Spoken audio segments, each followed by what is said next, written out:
Когда я молился, видимо, мои молитвы услышала не компания BMW,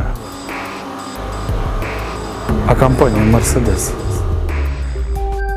Это тест-драйв от Давидыча. И сегодня мы тестируем CLS 63 AMG.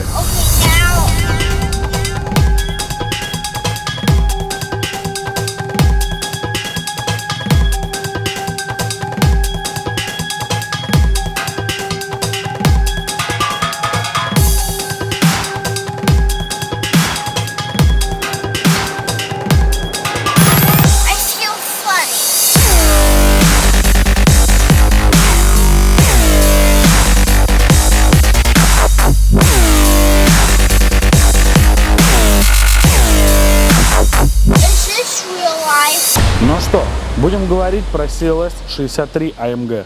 И не просто будем говорить про него. Потрогаем, пощупаем, посмотрим.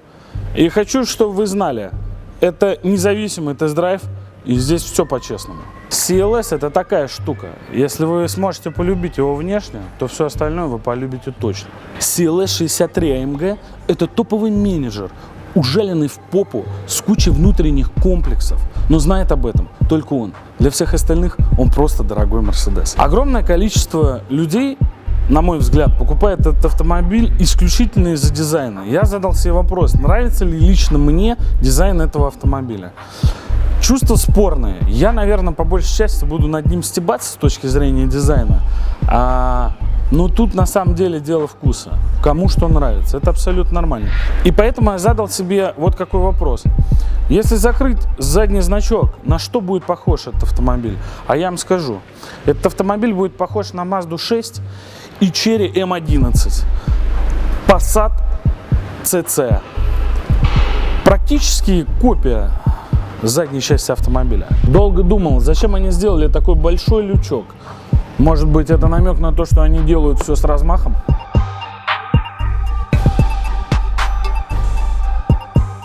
С компанией BMW понятно. Там сделан киль в виде плавничка. Это уже как фирменный знак. Как будто акула плывет по улицам города. Это что, дельфинчик? Что это? Кто это придумал? Кто? Что это за дизайн? Как можно было отработать такой дизайн и сделать такую антенну? Внешне Mercedes похож на селедку. Но на дороге он тигр. Рычит на всех, гоняет где хочет. Знаете, почему зеркало теперь стоит на двери, а не вот здесь?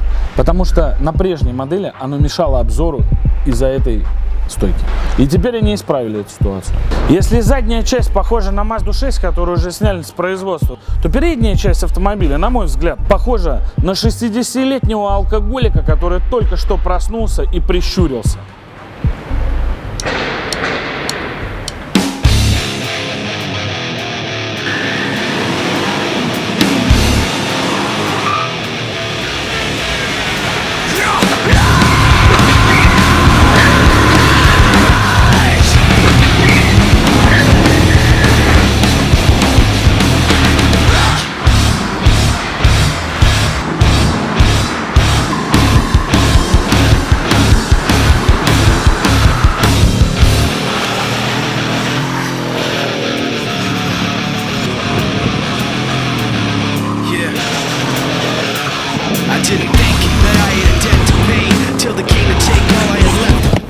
Снег, конечно, не его стихия абсолютно. Причем, вот сейчас я чуть-чуть там уперся в снег и все, и он встал сразу. Причем тут одна интересная вещь есть. Если даже дверь открыта, и вы ставите на драйв, Mercedes постоянно куда-то мчится. Вот я вам продемонстрирую сейчас. Вот пожалуйста. Я выхожу из автомобиля. Вот, я вышел из автомобиля, вот он куда-то едет. Куда он едет, я вообще не понимаю. Эта машина понимает, когда ты устал, и предлагает тебе в виде значка чашечки кофе остановиться, попить кофе. Но она не понимает, что в автомобиле нету людей. Куда она едет? Куда?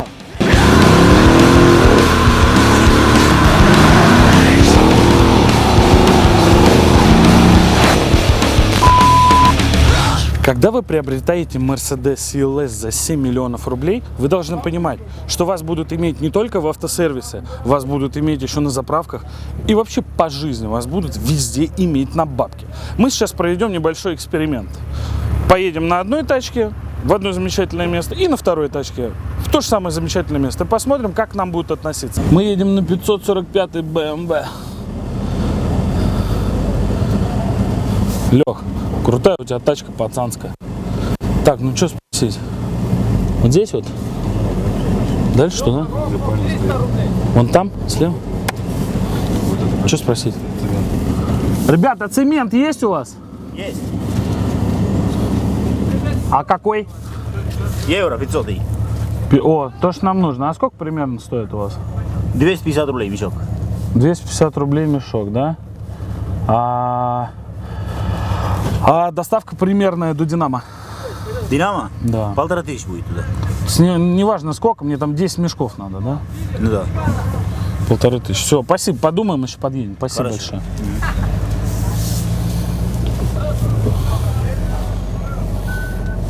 Вот тут прям. Здрасте. А вот скажите, а вот пеноплекс у вас сколько стоит? Какая толщина? Ну нам средний какой-нибудь. 1200 рублей. 1200 рублей, да? А доставка до Динамо нам нужно... она же в боксах вот в этих, да? 6 нам нужно. 6 доставка до Динамо сколько будет стоить? 3200 будет машина. 3200.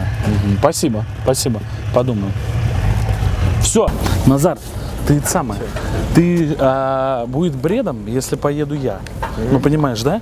Давай, короче, ты садись и все то же самое. А я сзади с того угла сяду просто и все. То есть смотри, все очень просто. Просто точно так же спрашиваешь, сколько стоит. Причем по этой же линии еще проедем. Просто прям наглую, там, извините, пожалуйста, сколько стоит там цемент, мы сначала 500 и спросили, а потом, Леха, какой То же самое, здесь цемент, а здесь утеплитель пеноплекс. а там утепление. Ну, короче, садись, чтобы просто без палева.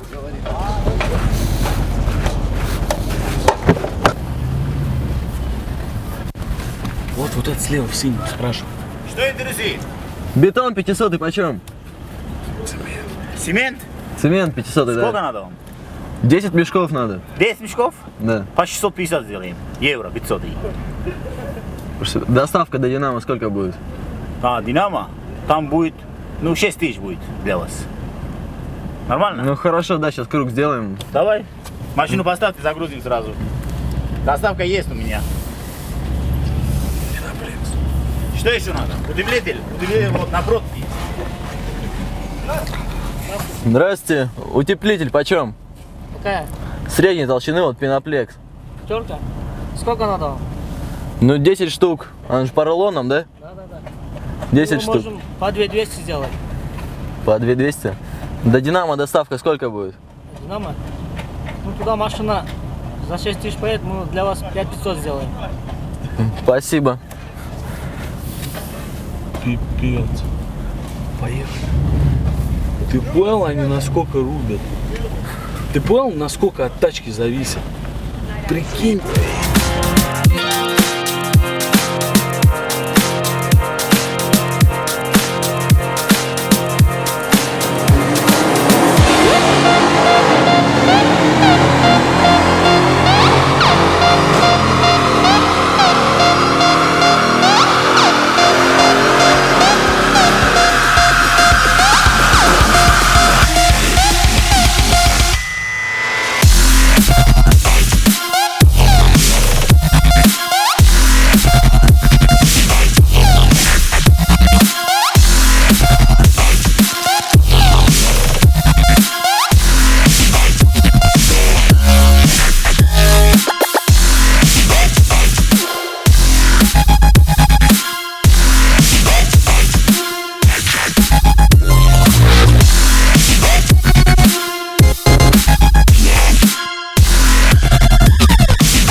Спустя год.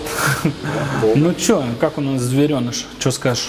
Ну, в принципе, результат получили хороший. Свои лошадиные силы на холодной машине мы получили. Так что... грех Слушай, жаловаться. ну смотри, мы, получается, померили тачку на холодную, и на горячую. Объясни, разницу в чем? Но разница достаточно очевидна у нас получилась. То есть красный график это на нагретой машине, нижний это лошади, верхний крутящий момент. И как мы видим, разница между нормально остывшей машиной и с нормальными интеркулерами фактически в 100 лошадей и 150 ньютонов. То есть получается, что тачка, которая стоит летом в пробке, и тачка, которая едет по вечерней Москве на там, скорости 50 км в час, разница в мощности у мотора 100 лошадиных сил. Но фактически, да, выезжая из хорошей пробки, машина будет ехать значительно хуже своих паспортных данных. Угу. Слушай, мы хотели бы еще понять по поводу двигателя. Вот вообще, то есть по модификации мотора, что с этим мотором можно сделать? Ну, мотор, наконец-то, у Мерседеса достаточно благодатный оказался. 2 турбины, 5,5 литров. Из вариантов, начиная от обычного чип-тюнинга, который прибавляет где-то 110 лошадей и 200 ньютонов, и вплоть до 130-140 лошадей и 250 ньютонов, в общем-то, без каких-либо глубоких модификаций мотора. Так. То есть... Если до Талова на победу. Но вплоть до замены турбокомпрессоров на гибридные и до 800 лошадей на моторе. То Я есть понял. Варианты любые. Нам говорили, что эти моторы стоят на Эмеле и на Гелендвагенах, и на ГЛ они их ставят. И что с точки зрения тюнинга у каких-то машин есть проблема, а у каких-то машин нет проблем с тюнингом. Это так или нет? Ну, в течение последнего года проблема полноприводных машин существовала. В них есть встроенный ограничитель по крутящему моменту, Так. который не позволяет перейти 900 ньютон-метров крутящего. И коробка душит мотор, соответственно, получить большую мощность мы не можем. Поэтому тот же CL, CLS с новым битурбомотором едет значительно лучше и бодрее, потому что мы можем спокойно перевалить планку 1000 ньютон-метров без каких-либо последствий. И там, все понятно. Угу. Слушай, а значит, тут конкретика. Сколько здесь дает на холодный у нас мотор? На холодном мы, в принципе, получили свои паспортные данные, даже чуть-чуть бодрее, за счет того, что все-таки температура у нас сегодня минусовая, по большому счету. То есть 548 лошадей и 827 ньютонов. Относительно паспортных 535 лошадей и 800 ньютонов. То есть, ну вот у нас в техпаспорте и везде заявляет, что у этой машины 525 лошадиных сил. Ну, тут, видимо, особенности российского законодательства, растаможки и прочих моментов, которые сертификации... Что-то где-то поправок на ужали, да? бензин. Ну, да, как обычно. У нас То есть, по сути, реально можно сказать 550 сил в среднем. По большому счету, да. На хорошем топливе 550 сил. Абсолютно уверен, свои силы показывает. Нормально охлажденная машина на нормальном топливе совершенно спокойно показывает даже больше своих паспортных сил. Все, Женек, спасибо тебе большое, что рассказал. Будем дальше тестировать. Да, привозите еще машинки, посмотрим, что в них хорошего. Ну, заодно и летом сравним с моей Супрой. Ну что, это CLS. И сейчас мы стоим в небольшой пробочке. Пока стояли в небольшой пробочке, я пока тут все пощелкал, и все примерно стало понятно. Ну, давайте так. Значит, действительно, вот в эти зеркала достаточно удобно смотреть. И вот эта маленькая щель, которую они добились тем, что они переставили зеркало, с одной стороны может показаться полным бредом, но в реальности она почему-то нужна. Она вот из-за того, что стойка вот так стоит, ты смотришь так, и тебе все видно, все, что там происходит. Очень удобный руль. Респект. Мерседес. Вы красавчики вообще. У вас мега крутой руль в этой тачке. Очень, очень нравится. Что, значит, еще тут интересное? Ну, вот, во-первых, тут есть такая кнопочка. Оп, включил. Значит, сейчас мне будет массаж делать. О, как хорошо. Куда ты полезла? Там не трогай. Не трогай там. Здесь стоит робот. Робот работает в несколько раз мягче и комфортнее, ну, по крайней мере, в комфортном режиме, чем у BMW M5 и у кого, например. Да чем у кого угодно, да, робот здесь реально комфортный. Вот в этом режиме он очень комфортный. В чем заключается комфортная работа робота, роботизированной коробки? А разница заключается в том, с какой скоростью переключаются сами скорости. А это зависит непосредственно от давления, которое создает компрессор, который работает, ну, грубо говоря, в самой коробке. И чем Чем больше там давление, тем быстрее она будет переключать эту скорость. Подвеска. Подвеска зажата, и на нормальной ровной дороге она ведет себя очень комфортно. Руль очень легенький. Но вот при легких таких движениях жопу, конечно, чуть-чуть начинает таскать. Не знаю, что будет дальше, мы посмотрим. Но при комфортной езде, мы сейчас двигаемся 95 км в час, очень комфортно. Значит, сиденье. Сиденье мне не очень понравилось за двух вещей. Первое, ну, как бы у данного автомобиля светлый салон, но он очень сильно пачкается. Этот автомобиль проехал 6000 километров. Значит, не понравилось, что сиденье не ломается спинка вот здесь. Я считаю, что за 7 миллионов рублей тут не только спинка должна ломаться, а, простите, еще и губы силиконовые выскакивать с бардачка должны. Значит, что такое рейстарт и как им пользоваться, и вообще для чего он нужен? Рейстарт — это аналог ланч-контролю, да? То есть автомобиль поднимает обороты, вы отпускаете тормоз, и в этот момент он бросает сцепление и обрушивает всю свою мощность на задние колеса. Значит, что нужно сделать для того, чтобы эта система заработала? Первое, у вас должен быть обязательное условие. У вас должен руль стоять обязательно прямо. Второе, все в салоне должны быть пристегнуты. Третье, температура масла в моторе должна быть от 80 градусов и выше. 80 это минимум. Соответственно, на дисплее она горит сначала температура синеньким цветом, а соответственно, когда уже выше 80 градусов поднимается температура, горит уже белым цветом. Значит, что нужно сделать? Первое, поставили руль прямо. Значит, по систему курсовой стабилизации поставили в режим спорт, поставили на драйв, левой ногой держим тормоз. Значит, переключаем вот так вот. Если все условия вы выполнили правильно, у вас загорается вот тут рейстарт.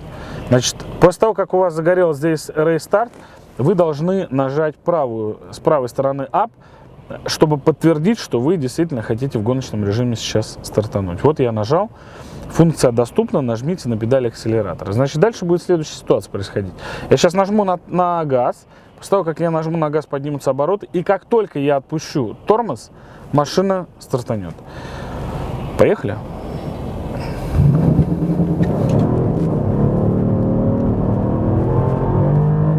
Задний привод.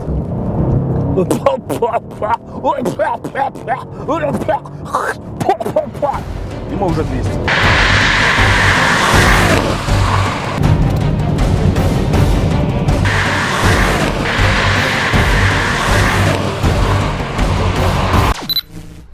Вот, ну что, протестировали мы Mercedes, и ощущения сложились следующие, если резюмировать.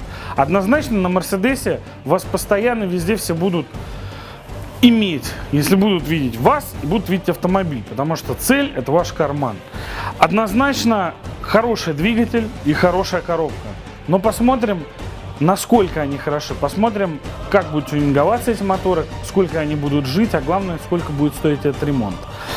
Мы не смогли, безусловно, изучить всего спектра. Например, для меня остался открытый вопрос, сколько стоит корзина с выжимным, да, и, соответственно, со сцеплением. Маховик сколько стоит, потому что там это 100% расходный материал. Несколько хороших стартов, и, в принципе, маховик у вас прогорел. Но, опять же, это все зависит от качества материалов. И я не особо верю, что там супер замечательное какое-то качество. Поэтому время, конечно, безусловно покажет. От машины осталось ощущение, в принципе, приятное, но после того, как ты понимаешь, сколько этот автомобиль стоит, а стоит он 7 миллионов, это действительно много для такого автомобиля. Потому что сразу начинаешь думать об М5, да, который стоит 4500 в стоке, и думаешь, да вроде как бы ничего, потому что в стоке эти машины, в принципе, практически на 402 идут нос в нос. Я думаю, дальше они пойдут примерно одинаково. По комфорту BMW особо-то не уступает Мерседесу. По салону, опять же, на любителя, мне, безусловно, нравится, да, салон у BMW, какой бы он ни был. Что ответит Audi? Чем ответит Audi? Что они сделают? Как это будет ездить и сколько это будет стоить? А вот это тоже вопрос интересный. Для вас старался Эрик Давидович, это был тест-драйв от Давидыча. Если вы хотите, чтобы мы протестировали вашу тачку, присылайте к нам на почту фотографию вашего автомобиля, ваш телефон контактный и желательно небольшой рассказ о вашем автомобиле. Все, всем пока, спасибо большое.